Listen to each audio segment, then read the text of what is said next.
Nous sommes toujours en compagnie de Christian Bobin, Gilles Lapouge, Jean-Claude Amezen et Régine de Tambel. On reste du côté de la médecine et de la littérature grâce à vous et La Splendeur, ce roman. Alors c'est un roman qui paraît chez Actes Sud. Même chose, je voudrais que l'on revienne un peu sur votre itinéraire, sur votre parcours, juste avant d'aller explorer le parcours de cet homme un peu oublié de la Renaissance. Régine de Tambel, portrait en images. Regardez. 1990. Pour ses premiers pas en littérature, Régine de Tambel ne se ménage pas. À 27 ans, alors qu'elle travaille comme kinésithérapeute à Montpellier, elle publie 3 romans la même année. L'orchestre et la semeuse, L'amputation et La modéliste. Régine de Tambel, c'est le corps sous toutes ses formes. C'est l'adolescence, c'est l'accident, c'est la transformation du corps par l'accident, mais c'est aussi la transformation du corps par la vie. Et elle parle magnifiquement des corps en danger, mais elle parle magnifiquement de la vieillesse et de la transformation du corps vers la mort.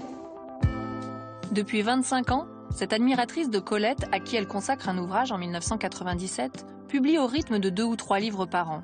Des romans, des essais, des poèmes, des ouvrages pour la jeunesse, traduits pour certains dans une dizaine de langues. Pour moi, Régine de Tambel, c'est avant tout une écriture organique.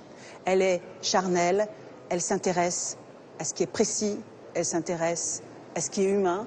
Et par moments, on pourrait croire qu'il y a aussi une partie presque religieuse.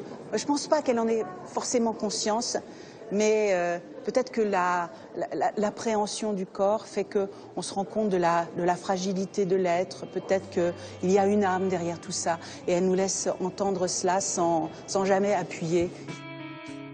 Se définissant comme une bibliothérapeute, Régine de Tambel anime régulièrement des ateliers et des conférences, où elle prône notamment les vertus thérapeutiques de l'écriture et de la lecture. Alors comme ça, vous êtes bibliothérapeute. C'est un beau mot. Oui. C'est quelque chose d'important parce que vous savez, la première thèse de médecine sur la bibliothérapie est parue en France en 2012 et je trouve ça dramatique parce que la bibliographie de cette thèse de médecine est ce qu'on devrait prescrire, si j'ai bien compris, aux patients. Ce sont des livres du genre comment lutter contre les idées noires, comment avoir confiance en soi et en l'antidéprime en 10 leçons. Oui, on pourra peut-être leur donner Marceline Desbordes-Valmore. Qui va lire Charlotte Delbo, oui. et voilà, et il faut lire Bobin, il faut lire... Voilà. Et donc moi, je suis vraiment en train de travailler, d'ailleurs c'est un essai qui paraîtra l'an prochain, je crois, sur la bibliothérapie. Je suis en train vraiment de travailler sur la manière, Christian Bobin le disait bien tout à l'heure, la manière dont physiquement le livre, même fermé, agit. Tout ça, je crois qu'il faut vraiment le reprendre de zéro. Et je veux pas en dire plus peut-être aujourd'hui là-dessus. Mais... Alors, La Splendeur, c'est un livre qu'on peut évidemment laisser agir s'il est fermé. On peut aussi l'ouvrir. Je vous le conseille très ardemment parce que ce livre est un défi qui stimule l'imagination et on est remboursé au centuple au bout de quelques pages et évidemment à la toute fin, car vous faites revivre un personnage aujourd'hui totalement oublié de la Renaissance, cette époque bénie où on pouvait aimer, admirer, s'intéresser aussi bien comme Amezen à la philosophie qu'à la poésie, aux sciences qu'à simplement la littérature. Il y a un homme, Girolamo Cardano, qui a un peu essayé tout ce qu'on peut essayer. Les mathématiques, la médecine, mais aussi la magie et l'art divinatoire. Un mot sur le contexte, Régine de Tambel, que vous restituez admirablement. À quoi ressemblait-il ce XVIe siècle? Alors, le XVIe siècle, c'est quand même une époque assez particulière. On traduit, on sculpte, on peint, on invente, on ouvre les corps, on découvre l'Amérique, etc. Donc c'est formidable. Mais, voilà, tout est ouvert, tout est à faire. Toutes les cartes sont à dessiner, tous les livres sont à écrire, toutes les encyclopédies sont à recomposer, mais tout est à inventer aussi du côté de l'éthique, du côté de la morale, du côté de la pensée, etc. Alors, Girolamo Cardano, c'est quand même... Parce qu'il y a quand même une chose qui est importante, c'est qu'il n'y a pas que ça. C'est aussi l'époque de la peste, c'est aussi l'époque de la misère, c'est l'époque des guerres d'Italie, c'est l'époque des guerres de religion. Vous racontez l'extraordinaire violence. C'est l'époque des poisons, c'est l'époque des sorciers, c'est l'époque des papes.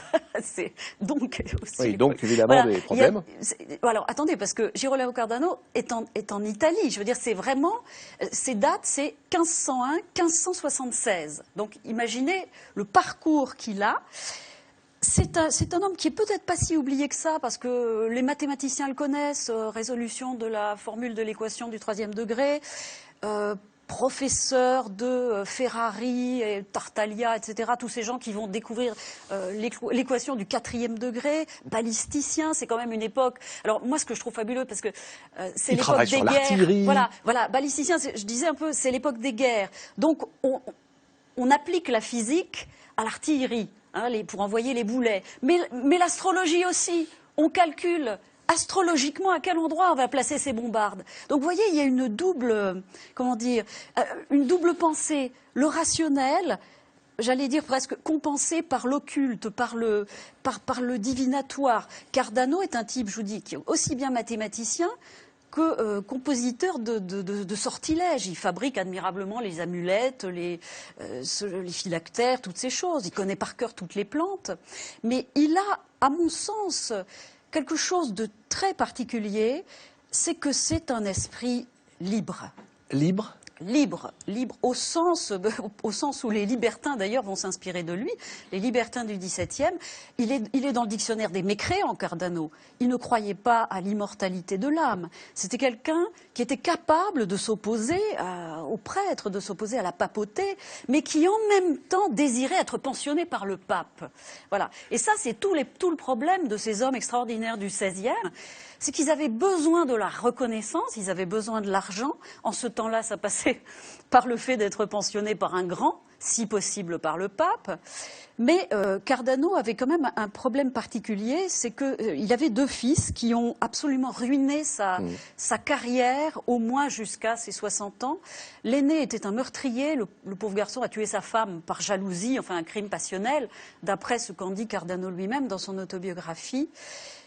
Et son cadet a fait encore pire, si j'ose dire. Son cadet a dénoncé son père à l'Inquisition pour avoir fait l'horoscope du Christ. Oui, alors c'est ça qui est quand même invraisemblable. Voilà. L'horoscope du Christ. Alors, qu'est-ce qui se passe? Pourquoi Cardano, ce type d'une intelligence prodigieuse fait-il ce qui va l'emmener, a priori, sur le bûcher, l'horoscope du Christ? Mais tout le monde, à cette époque-là, faisait l'horoscope du Christ, l'horoscope de Néron, l'horoscope des personnes les plus subversives. On essayait de comprendre. Cardano était même l'auteur d'un livre d'anthropologie criminelle. On essayait par tous les moyens de comprendre l'esprit humain. Voilà. Alors, Régine de Tambel, jusque-là, vous parlez, j'allais dire, très très bien, mais presque comme une historienne, presque comme Jean-Claude Amezen. Mais en réalité, vous êtes romancière et vous avez choisi non pas l'enquête historique ou la biographie, mais l'art du roman. Et pour ce faire, puisqu'on est dans l'occulte, vous avez trouvé quelque chose que je trouve très habile, c'est que c'est pas vous qui parlez. Non, c'est un démon. Oui, oui, un démon. Allons jusqu'au bout de l'occulte. Il est quelque part au fin fond de la galaxie, très politiquement incorrect, il jure comme un chartier d'aujourd'hui, et il raconte la vie de Cardano. Pourquoi un démon? Alors, c'est pas un démon au sens satanique du terme. C'est ce qu'à la Renaissance, ce qu'à la Renaissance, on appelait le démon singulier, le génie de chacun. La Renaissance copie les Romains et les Grecs. Les Romains avaient tous leur génius. Donc, d'ailleurs, Socrate avait son démon, Kepler... Jean-Claude Amezen, Kepler avait son daimon. Le songe. Voilà.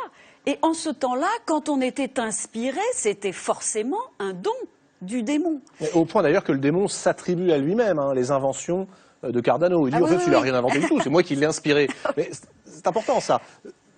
Vous avez un démon ou une muse, vous, Christian Bobin? C'est pas exclu. C'est possible, mais je le connais pas, mais c'est pas exclu. Ouais. Mais remarquez, on ne peut pas le connaître, parce que Régine de Tambel écrit cela, qui est très beau, page 27. Nul homme ne sait qui il est, nul homme ne sait s'il est son démon ou bien lui-même. Jean-Claude Amezen, vous y croyez, vous? L'histoire des sciences, ce sont les scientifiques et les hommes qui la font, ou ce sont des démons, des malins génies? Si le démon est l'inspiration, c'est une vertu partagée, mais c'est un jeu dangereux à l'époque. Kepler, un peu plus tard, va écrire Le songe ou l'astronomie lunaire, où il met en scène un démon qui fait un voyage sur la Lune. Et la lecture de ce livre, qu'il n'a pourtant pas publié, mais que ses amis ont lu, va conduire à un procès en sorcellerie de sa mère, qui a failli être brûlée, et qui va défendre, parce que Kepler parle d'un démon, donc Kepler... croit aux démons. Il y a quelque chose. Alors Cardano est inquiété évidemment par l'Inquisition, parce que d'ailleurs il le dit à son procès. Il dit mais moi je suis inspiré par un démon. Il le dit, c'est pas moi, c'est mon démon. En fait, bon, ça passe pas évidemment. Oui, c'est pas forcément ce qu'il y a de mieux comme acte de plaidoirie. Oui, mais je voudrais quand même dire Pour connaître. qu'effectivement, c'est le démon de Cardano qui raconte la splendeur, qui raconte ce roman. Pour une fois, le narrateur omniscient est vraiment omniscient, puisque, donc je vous disais, à la Renaissance, tout homme a un daimon. Qu'est-ce que c'est la splendeur d'ailleurs? Parce que Alors, vous avez une très belle définition. C'est quoi la splendeur? Alors Cardano lui-même, dans son autobiographie, dit que là, il appelle lui-même la splendeur ce moment d'illumination où les idées lui viennent. Parce qu'il a écrit aussi bien, C'est beau il a ça, écrit non? des tas La splendeur, c'est le moment où d'encyclopédies, l'idée nous vient. La Alors splendeur. oui, l'idée, la splendeur, c'est quand c'est donné, c'est quand c'est lumineux, quand c'est donné. Et on dit, d'après ce qu'il dit dans son autobiographie, tout lui est donné, parce qu'il va écrire aussi bien des traités de médecine que des choses sur les plantes, mais surtout, il va écrire sur tout. C'est un esprit encyclopédique. Il n'y a pas que de l'encyclopédie dans ce livre, et c'est ça, moi, qui m'a touché. C'est qu'il y a une immense sensibilité, des très très belles pages, et notamment un très bel éloge de la lecture. Un peu politiquement incorrect aussi. Hein. La lecture, pour vous, s'apparente à un acte de boucherie. Bon, comment ça, de boucherie? On suce le sang, écrivez-vous. On broie les os quand on lit. C'est-à-dire? Ouais. Alors ça, c'est quelque chose qui m'est apparu lorsque je lisais l'autobiographie de Cardano, qui dévore les livres, mais au sens vraiment sanglant du terme. Il boit leur suc, il boit leur sang. Il ne lit pas pour le plaisir, il ne lit pas pour avancer dans son travail. Il lit pour se régénérer. Il lit de manière vampirique. Et c'est un homme violent en cela. Et son intelligence est dévoratrice. Elle est puissante, elle est mordante. Voilà. Cet homme, je le trouve fascinant pour ça. C'est pas une lecture douce. Qu'est-ce qu'il nous dit? Vous nous avez raconté très rapidement son itinéraire, et il faut lire ce très beau roman. Qu'est-ce qu'il vous dit à vous, romancière, par-delà les siècles? Alors, s'il m'a intéressée à ce point, c'est parce qu'il m'a semblé que tout dans son parcours me disait aujourd'hui, au XXIe siècle, ce qu'est l'inspiration. C'est un sujet très tabou, c'est un sujet dont personne n'ose parler, dont Pierre Michon a parlé admirablement dans Le Roi vient quand il veut, et dont seuls, à part lui, les Américains parlent bien. Henry Miller en parle admirablement, Hemingway sait parler de l'inspiration. J'ai l'impression qu'en France, on est un peu religieux, c'est un peu. Tabou. Et moi, voilà, absolument. Et moi, j'ai trouvé ma manière de concevoir mon écriture, ma manière d'écrire, qui est parfois très violente, très donnée, très comment dire, très zébrée. Enfin, c'est une zébrure, c'est